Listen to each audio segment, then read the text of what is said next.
Stress manage करने के लिए सेल्फ सस्टेनिंग होना चाहिए.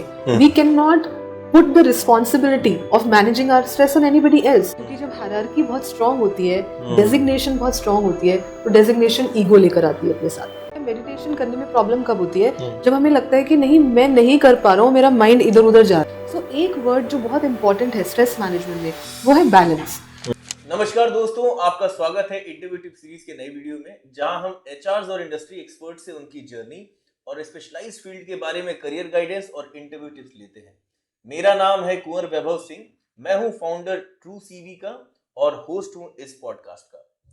आज हमारा टॉपिक थोड़ा सा अलग होने वाला है, क्योंकि आज हम इंटरव्यू टिप्स या जॉब सर्च की बात ना करते हुए, बल्कि जॉब मिलने के बाद जॉब को और अपनी मेंटल हेल्थ को कैसे बेटर मैनेज करना है उस पर बात करेंगे. और उसके लिए आज हमारे साथ हैं एक बहुत ही रिनाउंड इमोशनल इंटेलिजेंस कोच, जिन्होंने साइकोलॉजिस्ट और वेलनेस कोच के रूप में लोगों को हेल्दियर और बैलेंस जिंदगी की तरफ गाइड किया है. हमें बहुत खुशी है कि वो हमारे साथ हैं अपनी एडवाइस शेयर करने के लिए, आज की फास्ट पेस्ड लाइफ में एक बहुत ही जरूरी टॉपिक को कवर करने के लिए, जो कि है stress management and work. So please join me in welcoming doctor Aastha Diwan.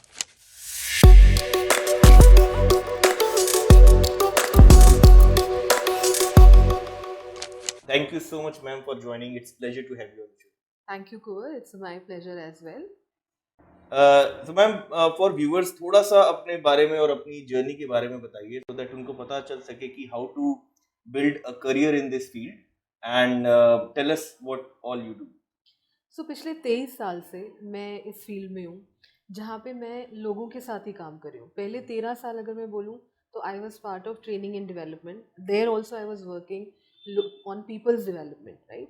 But 13 साल बाद मैंने डिसाइड किया कि नहीं, मुझे लोगों के साथ और क्लोजली काम करने की ज़रूरत है. जब हम 1-to-1 काम करते हैं तो आप ज़्यादा क्लोजली लोगों में चेंज ला पाते हो. तो then I started working on my studies towards psychology. I did my MA in psychology, then I did my PhD in psychoneurobics. So ये काम करते करते now I'm working majorly on stress management. मेरी जो PhD भी है वो भी stress management से related है. तो this is what I have been doing. Great. So थोड़ा सा इसको और एक्सप्लेन करिए कि what exactly is stress management at work means to you, और why is it so important? देखिए, पहली बात तो हमें ये समझना पड़ेगा कि वर्क लाइफ अलग नहीं होती है, ठीक है. एक इंसान की लाइफ जो है वो दोनों पर्सनल लाइफ और वर्क लाइफ कनेक्टेड होती है, ठीक है. अब वर्क लाइफ में जो स्ट्रेस आता है वो पर्सनल लाइफ की वजह से भी आता है कि हमारे रिलेशनशिप्स में चैलेंज हो रहा है, या हमारे को पेरेंट्स के साथ कोई चैलेंज हो रहा है, या मनी के भी चैलेंजेस हो सकते हैं. ये सारी चीज़ें हमें स्ट्रेस देती है. तो अगर हम ऑलरेडी पर्सनल लाइफ में स्ट्रेस्ड हैं, तो जब हम वर्क पर आते हैं तो भी हमें छोटी छोटी चीज़ें जो कि स्ट्रेस नहीं देने चाहिए वो हमें ज़्यादा स्ट्रेस देती हैं, बिकॉज हम ऑलरेडी स्ट्रेस्ड हैं अपनी पर्सनल लाइफ से. जैसे कि छोटी छोटी बातें जो कि आराम से नज़रअंदाज करी जा सकती हैं. लाइक आपकी कोई डिस्कशन हुई अपने कलीग्स के साथ, जो कि शायद इतनी प्लेजेंट डिस्कशन नहीं थी, या अपने बॉस के साथ, लेकिन क्योंकि ऑलरेडी हम स्ट्रेस कैरी कर रहे हैं तो वो वर्क में भी वो स्ट्रेस दिखने लगता है, और वर्क लाइफ भी हमारी ज़्यादा स्ट्रेसफुल हो जाती है.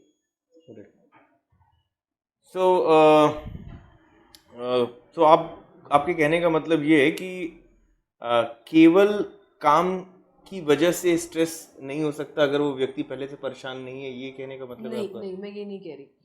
केवल काम की वजह से भी स्ट्रेस हो सकता है, ऐसा नहीं है. जैसे कभी कभी हमारे को अगर लाइक कुछ लोग होते हैं, कुछ पर्सनालिटीज़ होती है कि हमारे एम्प्लॉयज़ या लोग होते हैं जो कि जनरली अकेले काम करना उन्हें ज़्यादा पसंद होता है. तो जब वो वर्क में आते हैं जहाँ पे उनको लोगों के साथ मिल के काम करना है, टीम में काम करना है, या फिर ज़्यादा कोलैबोरेटिव होना है, तो वहाँ पे भी उनको स्ट्रेस हो सकता है, राइट. या अगर कहीं पे वर्क कंडीशंस ठीक नहीं है, राइट. सिर्फ स्ट्रेस हम ये नहीं मान सकते कि एक इंडिविजुअल की अपनी इश्यूज़ की वजह से हो रहा है. कभी कभी वर्क कंडीशंस भी स्ट्रेसफुल हो सकती हैं. हो सकता है कि उनका अपने बॉस के साथ या अपने कलीग के साथ बहुत अच्छा रिलेशनशिप नहीं है, and that is why it is getting stressful. तो इंडिविजुअली भी वर्क एरिया की वजह से स्ट्रेस हो सकता है. बट मोस्टली जब मैं लोगों के साथ बात करती हूँ तो मैं ये देखती हूँ कि अगर उनके वर्क लाइफ में स्ट्रेस है तो वो स्ट्रेस पर्सनल लाइफ में भी जाता है, और अगर पर्सनल लाइफ में स्ट्रेस है तो वो वर्क में भी आता है। ठीक है, तो आप कह रहे हैं कि अगर हमें वर्क प्लेस में स्ट्रेस महसूस हो रहा है तो इसके दो कारण हो सकते हैं। एक तो पर्सनल लाइफ का स्ट्रेस आप कैरी कर रहे हैं वर्क में, तो कोई बात इतनी बड़ी नहीं है फिर भी आप स्ट्रेस हो जा रहे हैं। और दूसरा चीज़ ये हो सकता है कि वर्क प्लेस में कुछ ऐसी कंडीशंस हैं जो आपको स्ट्रेस कर रही हैं, चाहे सो हम थोड़ा सा समझ, देखिए पर्सनल केसेस में हम समझ सकते हैं कि आई गेस फाइनेंशियल कंडीशन, या किसी की तबीयत खराब है, फैमिली, कोई भी रीज़न, और बहुत सारे रीजंस होते हैं दैट लोग स्ट्रेस्ड होते हैं। बट वर्क प्लेस में ऐसे सबसे कॉमन रीज़न क्या होते हैं, या वर्क प्लेस स्ट्रेस का आपने क्या फेस किया लोगों से बात करके कि सबसे कॉमन रीज़न क्या है? देखिए, सबसे कॉमन रीज़न है लोगों के साथ मिलकर काम ना कर पाना। ये सबसे मेन रीज़न है, क्योंकि अगर आप वर्क प्लेस पर आते हैं तो कोई भी आपका रोल हो, आपको काम लोगों के साथ मिल के ही करना होता है, राइट? सो एक चीज़ जो बहुत ज़रूरी है सीखनी हर एक इंसान को, कि कैसे आप पीपल पर्सन बने, राइट? कैसे आप लोगों के साथ बातचीत, कम्युनिकेशन को अपनी बेटर करें, कि वो कम्युनिकेशन स्ट्रेसफुल ना हो जाए या कॉम्प्लिकेट ना हो जाए, या उससे कोई कॉन्फ्लिक्ट्स ना बनने लगे आपके, right? So that is one very important thing, कि हमें कम्युनिकेशन और लोगों के साथ काम करने में आसानी होनी चाहिए। That is one. The second is कि कभी कभी ना हम लोगों के कुछ अपने लिए भी बिलीव्स होते हैं। जैसे for example, if there is a employee और there is a person who has a lower self esteem issue, right? अब आप देखिए तो अपने बिलीव्स की वजह से भी हमें स्ट्रेस होता है कि किसी ने हमें एक्चुअली बहुत ज़्यादा कुछ गलत बोला नहीं है, but if there is a self esteem issue, हम खुद को क्रिटिसाइज करते हैं, तो अगर कोई सामने वाला छोटी सी भी बात कहता है तो हम उससे ज़्यादा इफेक्ट हो जाते हैं। तो ये भी एरियाज हैं, एक basically how to work with people, secondly how to work on our own belief system, our own self esteem, वो भी एरिया है जिसके ऊपर काम करना ज़रूरी है to have a better working low stressful life really. तो मैम थोड़ा सा इन दोनों का एक एग्जांपल देके समझा सकते हैं आप, और then maybe a suggestion कि कैसे उस पर वर्क करना चाहिए। कि जैसे आप जब लोग आपके पास आते हैं और बोलते हैं कि मुझे लोगों के साथ काम करना नहीं पसंद है, तो ये आप आइडेंटिफाई कैसे करते हैं, इसका क्या एग्जांपल होता है कि सो दैट कि अगर कोई ये देख रहा है तो उसको ये समझ में आए कि शायद उसको लोगों के साथ काम करने में प्रॉब्लम हो रही है और यही उसका स्ट्रेस का रीजन है, विद सम एग्जांपल, और उस पे उसको क्या करना चाहिए, and same with the other case. देखिए, पहली बात तो बहुत इजी तरीका होता है, अगर हम अपनी पर्सनालिटी की असेसमेंट करें, ठीक है? तो हम हमेशा रेकमेंड करते हैं ऑर्गेनाइजेशन को, बहुत ही सिंपल पर्सनालिटी असेसमेंट्स होते हैं, जिस पर्सनालिटी असेसमेंट को करने से आपको ये समझ आ जाएगा कि आपका पीपल ओरिएंटेशन कैसा है, राइट? तो अगर किसी का लो पीपल ओरिएंटेशन है, ठीक है, वो भी असेसमेंट से समझ आ जाता है उनको, आपको सेल्फ भी समझ आ जाता है कि मुझे क्यों बार बार लोगों से कॉन्फ्लिक्ट्स हो रहे हैं, राइट? या क्यों मुझे गलत समझा जा रहा है, बिकॉज मेरा जो पीपल साइड है वो लोअर साइड है। सेकेंडली, हम असेसमेंट से लोगों का कम्युनिकेशन स्टाइल भी समझते हैं, क्या कम्युनिकेशन स्टाइल पोलाइट है, या बहुत स्ट्रेट फॉरवर्ड है, या बहुत ही सबमिसिव स्टाइल है, या फिर असर्टिव स्टाइल है, राइट? जैसे अब मैं आपको एग्जांपल देती हूँ, आपने कहा एग्जांपल के तौर पे मान लीजिए कि किसी ने मुझे कुछ बोला ऑफिस में, बात करते करते मजाक में, जो चीज़ मुझे पसंद नहीं आई। Now if my communication style is submissive style, या मेरा कम्युनिकेशन स्टाइल कहता है कि यार आप अपने अंदर ही रखो बात को, अगर बोलोगे तो शायद कॉन्फ्लिक्ट ना हो जाए, उससे बोलोगे कि ऐसा क्यों बोला। Absolutely, absolutely, but there is a very very assertive way, very non confrontational way. मतलब बॉस ने उसको डांटा और उसको अच्छा नहीं लगा कि आपने सबके सामने मुझे ऐसे क्यों बोल दिया। तुम या फिर हम एग्जांपल लेते हैं कि तुम कामचोर हो, या कामचोर तो खैर नहीं ऐसे बोलते हैं, नाकार हो तुम किसी काम के लिए, या तुमसे कुछ नहीं होता, आपने ये काम ठीक से नहीं किया, आई एक्सपेक्टेड। एक सिंपल एग्जांपल लेते हैं, चलिए बॉस और कलीग टीम मेंबर का एग्जांपल लेते हैं, कि बॉस ने कहा कि no, I expected more from you, right? I am not happy with your work, right? हम एक बहुत ही एक नॉर्मल कॉन्वर्सेशन लेते हैं, ठीक है? आई एम डिससैटिस्फाइड, और I am highly dissatisfied with your work, right? Now may be this is not what the person like, because उन्होंने तो पूरा अपना मेहनत करके काम किया था, बेस्ट दिया था। Now in this situation, maybe if not right there and then, right, क्योंकि बहुत सारे कलीग्स खड़े हैं, लेकिन afterwards if the person is an assertive style of communication, तो वो जाकर उनसे बात करेगा, sir I want to understand more, right, instead of keeping it inside कि नहीं, और स्ट्रेस लेते रहे कि नहीं ऐसा क्यों बोला, he is always criticising me, how can he criticise me in front of people. The assertive style is that go to the boss and say, sir, I want feedback, right? I want to understand that where did I go wrong? I want you to know what all I did, right? Because as per me I was going fine, right? So what else could have I done, right? Instead of knowing कि मैंने गलत किया, I would like to know that what else could have I done to make do this work properly, right? So this is very now इसके लिए हमें बहुत सारे tools उनको देने होते हैं. For example, what is that is the hesitation, right, what is causing, what is their own self esteem, what is their own self image, right. बहुत सारे लोग जो ये बहुत आसानी से कर लेते हैं बिकॉज उनकी अपनी लिए जो सेल्फ इमेज होती है वो स्ट्रांग होती है. तो उस सेल्फ इमेज से अगर सेल्फ कॉन्फिडेंट होते हैं तो करेज आता है बात करने का, राइट. बट अगर कॉन्फिडेंट नहीं होते हैं, शाय होते हैं, सेल्फ एस्टीम डाउन होती है, तो वो करेज ही नहीं आता है कि हम सामने वाले से जाके बात करें. ओके, तो मुझे पहले वाले का तो आंसर नहीं क्लियर हुआ, वो मैं दोबारा पूछूंगा आपसे, बट दूसरे वाले का क्लियर हो गया कि अगर आपको कोई कुछ कहता है जो कि बड़ी बात नहीं है, जैसे कि हमने बोला, जैसे कि एग्जांपल लिया कि आई एक्सपेक्टेड मोर फ्रॉम यू, या फिर आपका बॉस बोलता है कि मैं सेटिस्फाइड नहीं हूँ तुम्हारे काम से, तो अगर आप बात ही नहीं कर पा रहे हैं उससे जाके, then you need to work on yourself, because this is not a big deal, और आपको जाके अपने बॉस से बात करनी चाहिए.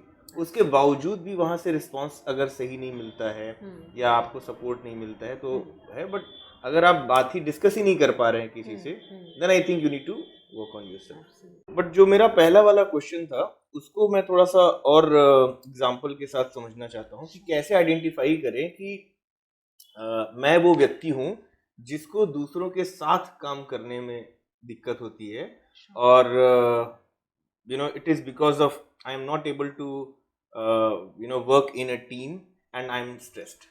सो पहला तो मैंने जैसे बताया आपको कवर के साइकोमेट्रिक असेसमेंट हमें बहुत कुछ इस बारे में बताता है कि जैसे उसके अंदर से हमें मालूम चलता है कि कम्युनिकेशन स्टाइल क्या है, कोलैबोरेटिव अप्रोच है या नहीं है. सो इस तरह की चीज़ें हमें वहाँ से पता चलती हैं. दूसरा, जब हम उनके साथ 1-to-1 डिस्कशन करते हैं या इवन ग्रुप में भी डिस्कशन करते हैं, तो हम उनसे पूछते हैं कि आपको क्या चैलेंजेस हो रहे हैं. तो वो चैलेंज में वो बताते हैं कि मेरी बहुत ज़्यादा कॉन्फ्रंटेशंस होती हैं, या आई एम बीइंग मिसअंडरस्टूड, या whenever it comes to working with people, तब मेरा काम स्लो हो जाता है. अगर मैं अकेले काम कर रहा हूँ तो मैं बहुत अच्छा काम कर लेता हूँ. तो these are signs that there is something that is wrong in the way a person is working with people or the way a person is communicating with people. Okay. अच्छा, क्या इसको इस तरीके से समझा जा सकता है, ये देसी नुस्खा है, या एक मैं ऐसे सोच रहा था कि अगर कोई व्यक्ति है जिसकी किसी कंपनी में किसी से नहीं बन रही है, तो उसको ये चीज देखना चाहिए, और बाकियों की सबकी सबसे बन रही है, राइट. तो उसको ये सोचना चाहिए कि मेरी किसी से नहीं बन रही है, आई शुड सीक हेल्प और टेक एडवाइस और स्पीक टू समबडी. कि ऐसा क्यों हो रहा है कि वो देख रहा है कि एक ऑफिस में 100 लोग काम कर रहे हैं, ना उसकी अपनी टीम में किसी से बन रही है, ना HR से, ना किसी से, या शायद किसी भी केवल एक से बन रही है, और शायद सराउंडिंग में भी उसको ऐसा लग रहा है. तो क्या ये एक साइन है कि उसको हेल्प लेनी चाहिए या किसी कोच से बात करना चाहिए? Is it a right thought? Actually ये साइन तो है आपके, लेकिन मोस्ट ऑफ द टाइम्स जैसे हम कहते हैं ना कि पहला रिएक्शन क्या होता है हमारा, पहला होता है सेल्फ डिफेंस, राइट, डिफेंसिव वाला, कि मेरी गलती नहीं है इसकी वजह से, राइट. ट्रू. ये दूसरों की गलती है, इस वजह से मेरी नहीं बन रही है, नॉट दैट कि मेरे अंदर कोई प्रॉब्लम है. But what happens is that if there is some event जो कि उन्हें उस रिफ्लेक्टिव मोड में डालता है कि यार कहीं मेरे अंदर तो कोई चैलेंज नहीं है, राइट. अदरवाइज हम क्या करते हैं, जो अपने ग्रुप सेशंस करते हैं या उनके साथ जब, तो हम कुछ ऐसे एग्जाम्पल्स पुट अक्रॉस करते हैं जिससे भी उनको वो चीज़ रिफ्लेक्ट होती है. जनरली मैंने देखा है कि पहला या साइन तो यही होता है कि डिफेंसिव वाला, कि नहीं ये मेरी प्रॉब्लम नहीं है, ये एक्चुअली किसी सामने वाले की प्रॉब्लम है. नहीं, मुझे भी ये लग रहा है कि अगर उसको उस कंपनी में वो व्यक्ति है और उसकी किसी से भी नहीं बन रही है, तो भी उसको यही लगेगा कि शायद मैं किसी गलत कंपनी में ही काम कर रहा हूँ, इस कंपनी का कल्चर ही नहीं सही है एब्सोल्युटली ना। या और फिर वो दूसरी कंपनी चेंज करेगा, शायद वो तीसरी कंपनी चेंज करेगा, और बार बार उसको ऐसा लगेगा कि यार मेरे को फिर ऐसी कोई ऐसी कंपनी मिल गई है। और जब उसके दोस्त बात करते होंगे अपनी कंपनी के बारे में या वहाँ पे, तो उसको अच्छा लगता होगा, या फिर उसकी वर्किंग एक्सपेक्टेशन ही ऐसी होगी कि यार मैंने काम तो कर दिया, बस मुझे छोड़ दो, या why you want me to come to this event or sure to participate in yes any this। क्योंकि ऐसा जब हो रहा होता है, जब हमारे साथ नेगेटिव एक्सपीरियंसेस होती हैं, हम्म तो हमारा बिलीफ बनने लगता है कि oh I can't trust people, there are people are always bad, मेरी ही लक खराब है कि हम्म मुझे गलत कंपनीज मिलती हैं, क्योंकि दूसरे हम्म अगर फ्रेंड्स बोल रहे हैं कि no we are enjoying in our hmm company, तो वो एंड अप हम मोस्ट ऑफ द टाइम ये सोचते हैं कि शायद मेरा ही लक खराब है कि मुझे सही कंपनी नहीं मिलती है, राइट। बहुत ही एक एनीबडी टुडे, अगर हमें अपने अंदर झांकना है तो हमें रिफ्लेक्टिव मोड में आने से ही हम झांकते हैं मोस्टली, अदरवाइज हम एक बिलीव बना लेंगे कि नहीं मेरे आसपास ही हमेशा गलत हो रहा होता है, नॉट दैट कि I am somewhere wrong. correct, and then this brings the stress, or finally absolutely this causes the stress at work। See as long as a person, see stress का कारण क्या है, चाहे कारण कोई भी हो, लेकिन उसका जो एक सिम्टम है वो ये है, if somebody is not happy, is not enjoying, right, is not excited to work, चाहे उसके रीजंस कुछ भी हो सकते हैं, बट सिम्टम्स तो यही है ना कि there is lower excitement, there is lower energy, right, there is mood swings, मन नहीं कर रहा है ऑफिस जाने का, या अब वो किसी भी कारण बहुत सारे हो सकते हैं, but finally that is the result. जब जब आप ये एग्जांपल दे रहे थे, तो मुझे ऐसा लग रहा है कि ऐसा अधिकतर क्या न्यू जनरेशन में आपको ऐसा लगता है क्या कि people are more stressed at work compared to the older generation। या you can say that, right. मुझे ऐसा लगता है कि थोड़ा सा रिजिलियंस जो है ना हमारे, हम देखते थे कि एम्प्लॉयज़ में, because I have a span of 23 years of working with people, तो मैं ये देखती थी कि in the older times like 10 years back and all, the resilience was a little higher in employees, the capability of letting go, कि यार ये तो चलता रहता है, कोई बात नहीं, अगर बॉस ने कह दिया this is a part and parcel of the job of working somewhere, तो वो उस तरह से अपने आप को पॉजिटिव करने की ताकत, थोड़ी फ्लेक्सिबल थे लोग पहले। Flexibility, resilience is actually a group of many qualities, तो वो थोड़ी ज़्यादा थी। अब मुझे ऐसा लगता है कि विद द न्यू जनरेशन थोड़ी रेजिलियंस कम है, और थोड़ी देखिए एक्सपेक्टेशन भी हायर है, और कुछ एक्सपेक्टेशन जो है वो मैं उन्हें गलत भी नहीं मानती, कि एक अच्छे वर्क एनवायरनमेंट की एक्सपेक्टेशन होना गलत नहीं है, राइट। अगर हमें चेंज होने की ज़रूरत है, एज मैनेजर्स हमें चेंज होने की ज़रूरत है, या एज सीनियर्स हमें चेंज होने की ज़रूरत है, बिकॉज शायद the environment is not so friendly. आज मैं एक छोटी सी चीज़ से आपको एग्जांपल देती हूँ। If today I am a parent, या you are also a parent, if today our child says, a teenager, if I am a mother of a teenager, कि मुझे स्ट्रेस हो रहा है या मुझे काउंसलिंग की ज़रूरत है, तो मुझे उस चीज़ से प्रॉब्लम नहीं होगी। लेकिन if the same thing my employee says that I am stressed, right, तो ये चीज़ हमें डिफिकल्ट लगती है कि यार if you are coming to work then you are supposed to take care of yourself, yeah, but nahi, it is actually about creating a conducive environment and giving them those skills, and giving them those trainings, or this help। True। So जैसे कि हमने पहले part में बोला कि आप अपने अंदर कैसे आइडेंटिफाई कर सकते हैं, where we talked about कि शायद we are less of a people person, or we don't like to work in team, this could be the one reason or the most common reason। and the second is low self esteem, कि हम खुद ही नहीं जाके बात कर पाते, और वो इतनी बड़ी बात नहीं रहती। पर इसी के साथ जो आपने ये दूसरा पहलू लाया, जो मुझे लगता है कि बहुत ही ज़्यादा इम्पॉर्टेंट है, where all the organization, corporate, small business owners, everybody need to create that culture, और वो एनवायरनमेंट क्रिएट करना। अभी मैंने कुछ दिन पहले, मैं नाम नहीं लूँगा, एक इंस्टीट्यूट की बहुत बड़ी चेन थी, उसके जो चेयरमैन है उनको मैंने सुना चीखते हुए, और मतलब मैं देख के ही लिया था कि if chairman can talk like this to their team and people, और that was a live call, वो जूम कॉल थी, सारे सेंटर हेड्स थे, और he was literally abusing. Similarly, there was an incident of a very renowned bank. वहाँ पे एक senior management का अपनी टीम को डांट रहा था, और बहुत सारे और भी वीडियोस हम ऐसे देखते हैं. तो मुझे ऐसा लगता है कि ये तो ऐसे हजारों में से एक केस होते होंगे जो रिकॉर्ड होके बाहर आ जाते होंगे, और जब पहले ये रिकॉर्ड वाला सिस्टम नहीं था तो पता नहीं और कितने सारे केस होते होंगे. There are real toxic environment where people are working, और लोगों को काम करना पड़ता है ऐसे में, और this cause really very serious stress. So how to identify, मतलब ये कहते हैं ना, ये स्ट्रेस धीरे धीरे बढ़ता ही जाता है, और आपके शरीर को खा रहा है, आपके दिमाग को खा रहा है. तो इस स्ट्रेस को, जहाँ पे आपको लगता है कि वाकई स्ट्रेस हो, इसको अर्ली आइडेंटिफाई कैसे करना चाहिए कि मुझे वो स्ट्रेस हो सकता है, मैं पहले ही परेशान होने से अच्छा है कि आई कैन आइडेंटिफाई कि अभी ये अर्ली स्टेज है स्ट्रेस की. See, there are signs. For example, higher reaction, right? Higher anger. आपका पेशेंस लूज कर देना, या आपका किसी से बात ना करने का मन करना, right? You not feeling like that you want to go to work, right? तो ये बहुत सारे साइंस हैं जो कि बहुत क्लियरली है. या फिर कोई किसी तरफ से इंडल्जेंस होना, जैसे कि इवन एक्सेसिव टीवी और अल्कोहल, राइट?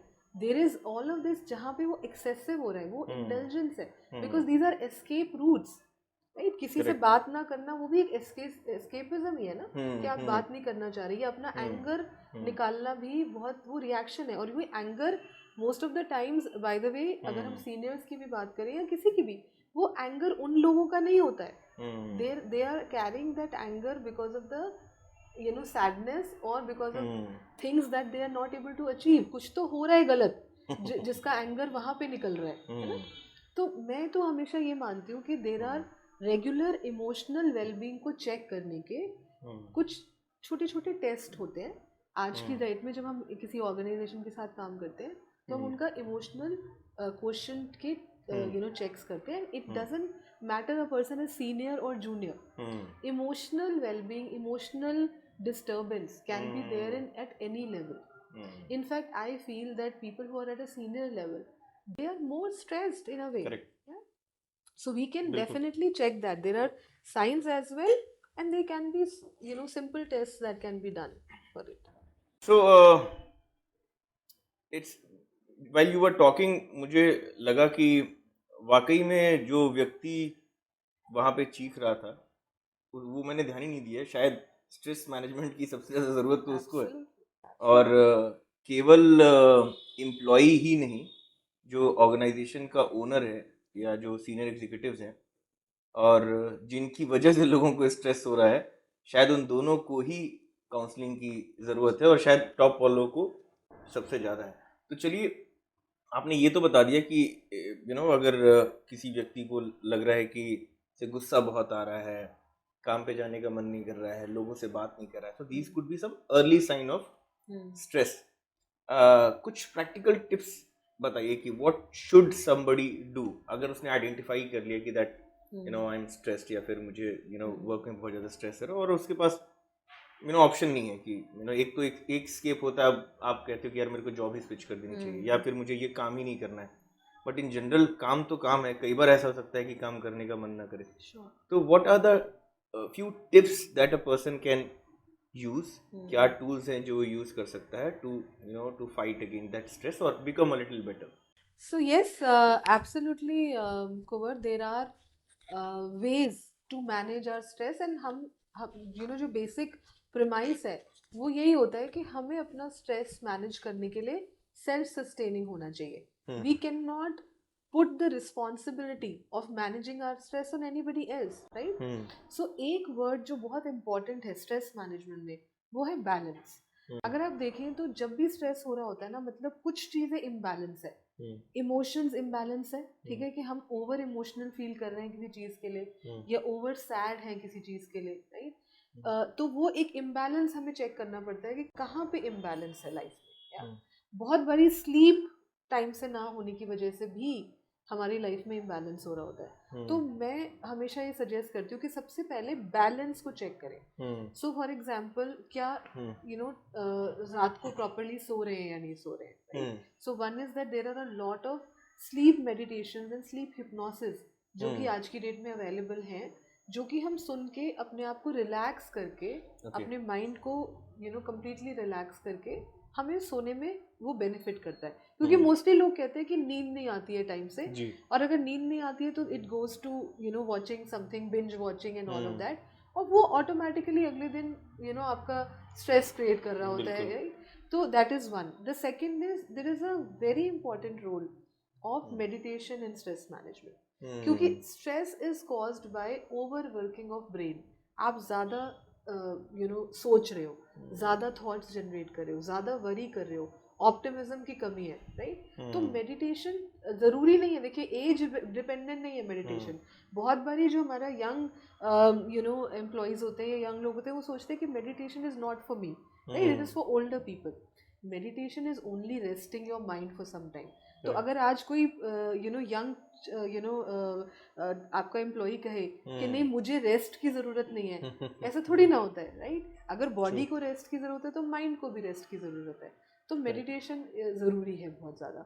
और दूसरा ये फाइंड आउट करना कि मेरे लाइफ में क्या चीज़ है जो मुझे ज़्यादा स्ट्रेस दे रही है, उसका सोल्यूशन। तो उसके बाद फिर हम इंडिविजुअली भी सोल्यूशन उनको टूल्स बता सकते हैं, टिप्स बता सकते हैं, how to balance their emotion. Very nice. I think this is really helpful. और मुझे लगता है कि सबसे ज़्यादा मुझे, अगर मैं स्लीप नहीं लेता हूँ, जैसे कुछ लोगों को 6 घंटे में ही नींद काफ़ी होती है, कुछ लोगों को 7 घंटे, मुझे पूरी घड़ी देख के 8 घंटे चाहिए to function well next day. और I think this would be the first thing everyone should see and check कि वो अपनी नींद पूरी कर रहे हैं कि नहीं, चाहे उनको 7 घंटे की ज़रूरत है या 8 घंटे की ज़रूरत है। So that would be very helpful. And obviously meditation is something, मुझे लगता है कि मैं भी कोशिश करना चाहता हूँ। It's not that easy to start with, या कैसे करना चाहिए उसके लिए हेल्प, उस पर कुछ थोड़ा टिप दे सकते हैं आप, कैसे स्टार्ट करें? बिल्कुल बिल्कुल। सो मेडिटेशन, अगर हम गाइडेड मेडिटेशन की हेल्प लेते हैं ना पहले, बिकॉज क्या होता है मेडिटेशन करने में प्रॉब्लम कब होती है, जब हमें लगता है कि नहीं मैं नहीं कर पा रहा हूँ, मेरा माइंड इधर उधर जा रहा है। सो पहली बात तो उस चीज से घबराना नहीं है। माइंड की तो का तो वो काम ही है ना कि थॉट्स को जनरेट करना, दैट्स माइंड्स वर्क, राइट।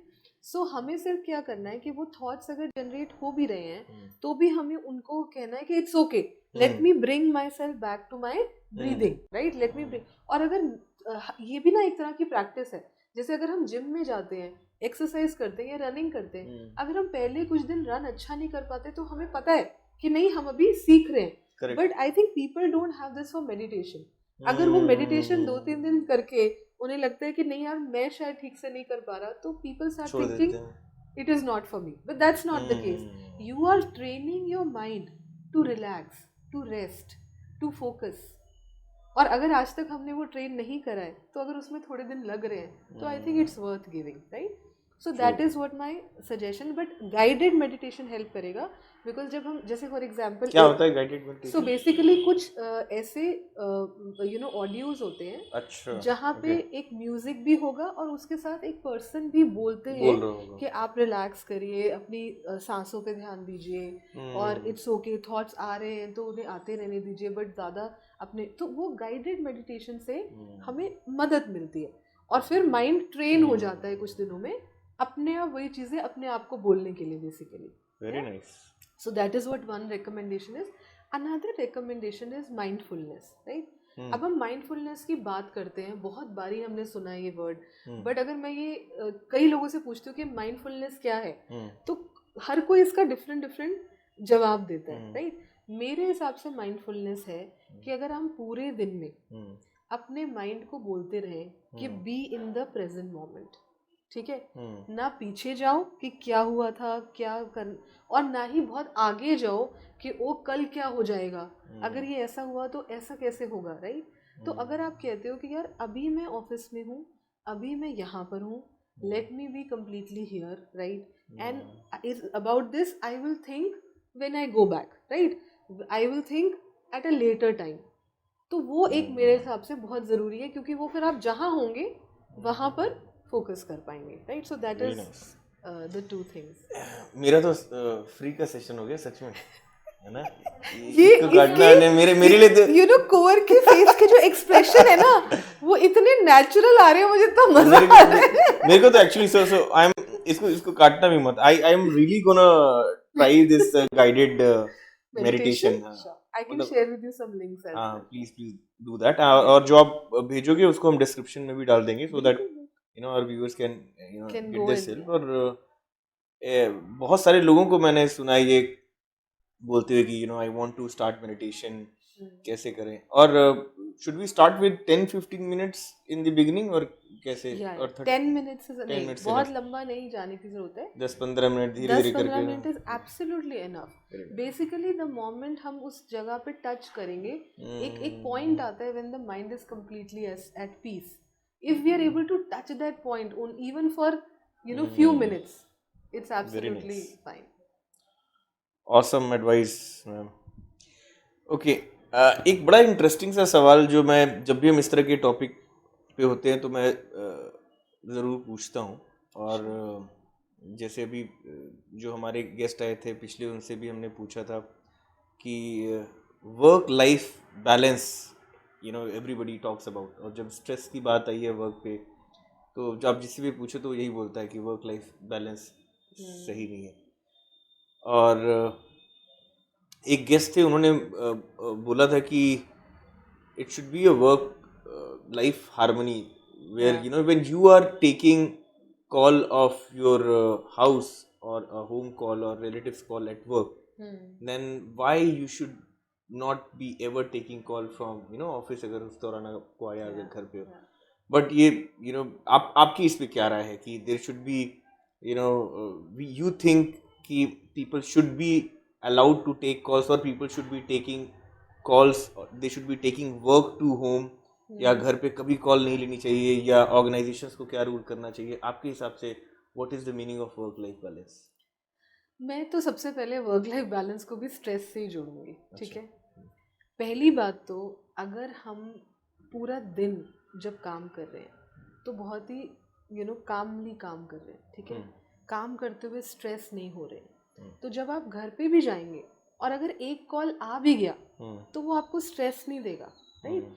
कभी कभी कोई ऐसी इंपॉर्टेंट चीज़ें होती हैं, ऐसी life is not so black and white कि आपको कोई, मान लीजिए कोई ट्रांजैक्शन आप कर रहे थे ऑफिस में और उस पर्सन ने कहा कि मैं आपको 1 घंटे में बताता हूँ, आप 1 घंटे में घर पहुँच चुके हैं, पर वो एक छोटी सी इंफॉर्मेशन है जो कि इम्पोर्टेंट है, तो आप लेंगे वो call, that's okay, as long as it is not stressing you कि I'm already so stressed in office and now there is a call that has come at home as well. But yes, I still feel that boundaries होनी चाहिए। देखिए boundaries क्या करती है ना, वो हमारे माइंड को थोड़ा सा लीनियरली काम करने में या माइंड को प्रेजेंट मोमेंट रहने में मदद करती हैं। तो अगर हम ऐसा करते हैं कि ऑफिस में हम पर्सनल कॉल्स नहीं लेते, या फिर हम वो कॉल्स को लंच टाइम के लिए या when we go for a small break के लिए रखते हैं, तो थोड़ा सा आसान रहता है माइंड के लिए भी कि सब कुछ जंबल अप नहीं हो रहा। सिमिलरली अगर हम घर पे एक बाउंड्री तो सेट करें, क्योंकि क्या होता है अगर बाउंड्री सेट नहीं होती है तो चीज़ें उसमें घुसती जाती है। तो अगर बाउंड्री सेट है कि यार घर जाके मैं अवॉइड करूँगा, I am not going to take work call so that I am able to be again in the present moment, because वहाँ पे भी तो being a father, being a husband, yeah, being a mother is important. Yeah, but there will be sometimes that there will be something very very urgent. In fact अगर वो आप call नहीं लेंगे तो बहुत सारा मेस हो जाएगा, राइट। तो अगर वो कॉल इम्पोर्टेंट है तो लेना चाहिए, उसमें क्या है। Very nicely put. So this takes to our next question कि जो आपने ये बाउंड्रीज की बात की, इसमें कितना रोल एक एम्प्लॉय या एक सीनियर लीडर का होता है to to create that culture, and how an organization should work to create such culture कि जहाँ पे एक stress free environment हो लोगों को काम करने के लिए? बहुत बड़ा रोल है. आई थिंक ऑर्गेनाइजेशन के कल्चर का पहला रोल है, बिकॉज ऑर्गेनाइजेशन जो कल्चर क्रिएट करती है वो कल्चर्स लीडर्स फॉलो करते हैं, ठीक है. And it's a top down approach. अगर टॉप से हमें ये आता है communication, that let us make this culture an open culture of communication, right? Let's not treat people with too much hierarchy, right? That okay, अगर hierarchy है तो आप देखिए आज की डेट में बहुत पुरानी बात मैं बोलूँगी, लेकिन why did MNC come with the culture कि हम first name से बुलाएं, you know, even अपने seniors को? The reason was this only, क्योंकि जब hierarchy बहुत strong होती है, designation बहुत strong होती है, तो designation ego लेकर आती है अपने साथ, right. There was a culture that is कि जी बुलाना है, सर बुलाना है, राइट. तो वो अगर ब्रेक होता है तो आप देखिए उससे ये होता है कि कम्युनिकेशन ओपन होता है. अगर मेरे सीनियर भी है कोई, तो मैं उनको जाके अगर फर्स्ट नेम बेसिस है तो मुझे वो करेज आता है कि मैं इनसे बात कर सकता हूँ, राइट. बहुत सारे स्ट्रेस की प्रॉब्लम्स तो अगर मैनेजर्स ओपन हैं, राइट, इन अ मैनेजरियल वर्क हम हमेशा कहते हैं कि आप भी एक तरह से काउंसलर हो अपने टीम के, राइट. तो वहीं पर सॉर्ट आउट हो जाती हैं प्रॉब्लम्स. तो मेरे को लगता है एक ये डेफिनेटली करना चाहिए, culture of openness, culture of equality, right. Not having very strong hierarchical you know weight के डेजिग्नेशन की वेट से रिस्पेक्ट देने वाला. रिस्पेक्ट इज अ, देखिए रिस्पेक्ट तो हम लोगों की म्यूचुअली करनी चाहिए. अगर आपसे every person deserves a particular respect. मुझे एक और चीज़ लगती है कि अगर कोई आ गया ऑर्गेनाइजेशन में, चाहे वो एक जूनियर लेवल पे भी है, but that person should be treated as an adult and treated like वो ह्यूमन पहले आना चाहिए, देन द डेजिग्नेशन. ये चीज़ें हम कर सकते हैं. दूसरा चीज़, ऑर्गेनाइजेशंस आज एक चीज़ और कर सकती हैं कि इस तरह के स्ट्रेस मैनेजमेंट से रिलेटेड, या you know how to make people emotionally well, इस तरह के यू नो कल्चर में सेशंस या चीज़ें ऐड करती रहे, बिकॉज हमें पता है कि एनवायरनमेंट थोड़ा चैलेंजिंग है अभी हमारा. True. So now this takes to our next question. We have seen technology playing a very important role in our personal life, professional life. तो टेक्नोलॉजी कैसे स्ट्रेस मैनेजमेंट को इफेक्ट करती है और कैसे हिंडर करती है, कैसे हेल्प करती है आपके हिसाब से? देखिए, एक जो मैं बोलती हूँ कि जो हेल्प कर रही है टेक्नोलॉजी, इंफॉर्मेशन जो है वो हम ज़्यादा दे पा रहे हैं about things. Like today, if I talked about psychometric assessment, that these things are available online. या information के stress को कैसे manage करें, क्या meditations, ये सब चीज़ें आपके लिए readily available हैं, right? So that way technology is helpful. But I also feel that there is difficulty in choosing what is the right information. Right? There's too much information also available. So that actually is the hindrance. So मुझे ऐसा लगता है कि one should again create a boundary in this, कि आप ये करें कि आपको एक particular चीज़ को एक level तक research करना है कि अच्छा ठीक है, I'm looking for a meditation, I found that this is a nice meditation, let me move with it. If I would keep going, researching, finding more and more, then वो जो time जो मुझे उस चीज़ को अप्लाई करना है वो time तो चला गया, right. So that is way, जैसे कहते हैं ना कि too much of everything extreme is also. So वही मुझे एक चैलेंज लगता है टेक्नोलॉजी का. But otherwise technology can be beautifully used today in today's world. Correct, जैसा कि आपने मेडिटेशन के लिए एग्जांपल दिया for that video. Great. So we'll end this conversation with this last question. What is the one piece of advice you would like to give someone who is right now feeling overwhelmed at work? मैं पहले बोलूँगी कि everything can be sorted, ठीक है. कोई ऐसी problem नहीं है जो सॉर्ट नहीं हो सकती. बेसिकली प्रॉब्लम बड़ी इसलिए हो रही है या ओवरवेल्म आप इसलिए फील कर रहे हो because you're overthinking it, right? Some of us also have a tendency to keep thinking and not being in the present moment. The only thing, whenever somebody is feeling overwhelmed about something, मैं एक technique है, एक tool जो शायद मैंने पहले miss कर दिया कि शिफ्ट योर माइंड्स गियर। ठीक है, देखिए हमारा माइंड एक पर्टिकुलर गियर में है। वो गियर क्या है इस टाइम पे? वरी, गियर ऑफ वरी, कि क्या होगा, कैसे होगा, क्यों नहीं हो रहा, and that is making us feeling overwhelm. The moment आप शिफ्ट करते हो gear, right, which is you know may be you put your mind into something more serious, कि अच्छा इसको भी मैं छोड़ता हूँ, मुझे अभी ये काम पे फोकस करना है, या आप 2 मिनट के लिए बाहर वॉक करने चले जाते हो, या इवन छोटी सी कोई क्लिप देख लेते हो which is like a laughter show or something like that. You basically shifting your mind from that particular situation to something else, right? क्योंकि अगर वो आप शिफ्ट नहीं करोगे, वही वरी, वो थॉट्स आपको ग्रैस्प करते जाते हैं एंड वो सिचुएशन को ओवरवेलमिंग बनाते हैं। तो shift your minds gear, right, because there is today's day is not the last day, right? Sure. There is a tomorrow, there is a solution for everything.